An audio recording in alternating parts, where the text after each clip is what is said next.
ஒதுக்கீடு குறித்து பேசும் எல்லோருக்கும் எல்லாம் பகுதியிலிருந்து சில கட்டுரைகள் பார்த்துட்டு இருக்கோம். ஸோ இது வந்து இப்போ நம்ம அயோத்திதாசருடைய பங்களிப்பு பார்த்துருந்தோம்.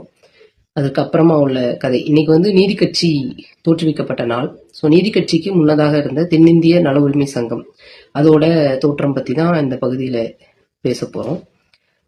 ஸோ பிளாசிக் போரில் 1757 சிராஜ் உத்தவலாவை வீழ்த்தி வங்கத்தை வென்றது முதல் ஒட்டுமொத்த இந்தியா முழுவதையும் ஆங்கிலேயர்கள் கைப்பற்றிய காலகட்டத்தில் 2 வகையான போக்குகள் இருக்கு. ஒரு குரூப் ஆஃப் பீப்புள் வந்து ஹைதர் அலி, திப்பு, ஊமைத்துறை, கட்டபொம்மன் என ஆங்கிலேயர் ஆட்சியை ஏற்க மனமில்லாத உரிமைக்கு போராடிய வீர மரபினர்களா இருக்காங்க. 2வது வகையானவங்க நாட்டை யார் ஆட்சி பண்ணா என்ன அப்படின்னு கருதுனதோட மட்டுமல்லாம அதுல தங்களுக்கு என்ன லாபம் அப்படின்னு பார்க்கக்கூடிய பங்கு கிடைக்கும் அப்படின்னு பார்க்கக்கூடிய விஷயங்களை முதன்மையா கொண்டு செயல்பட்ட 2வது மரபினர். ஸோ இவங்க மட்டும்தான் ஆங்கிலேயர் ஆட்சிகள் தொடங்கப்பட்ட காலத்துல இருந்து பள்ளிகள்லையும் கல்லூரிகள்லையும் பயில்றாங்க. அவங்க தான் ஆதிக்கம் செலுத்தக்கூடிய நபர்களாக எல்லா துறையிலையும் இருந்தாங்க. நடப்பது ஆங்கிலேயர் ஆட்சியா இல்லைன்னா ஆதிக்க வகுப்பாரோட ஆட்சியா அப்படின்னு கேள்வி எழுப்புற அளவுக்கு பார்ப்பனர்களுடைய ஆதிக்கம் அதிகமாக இருந்தது. பெரும்பான்மை மக்கள் வந்து கல்வி பயில வாய்ப்பு இல்லாதவங்களாகவும் அவங்களுக்கு அனுமதி இல்லாதவங்களாகவும் கல்வி பயில்வதற்கு அனுமதி இல்லாதவங்களாகவும் இருந்தாங்க.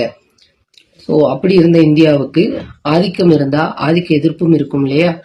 எல்லாத்தையும் தங்களுக்குன்னு ஒதுக்கிக்கிட்ட பார்ப்பன ஆதிக்கத்தை எதிர்த்ததுல சென்னை மாகாணம் தான் இந்தியாவுக்கே வழிகாட்டியா இருந்தது.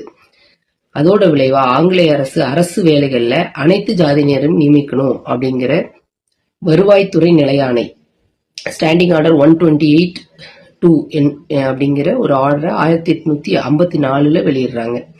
சென்னை மாகாண அரசுல பணிபுரிந்த பார்ப்பனர் அல்லாத அதிகாரி ஒருத்தர் ஃபேர் பிளே அப்படிங்கிற புனை பெயர்ல கவர்னராக இருந்த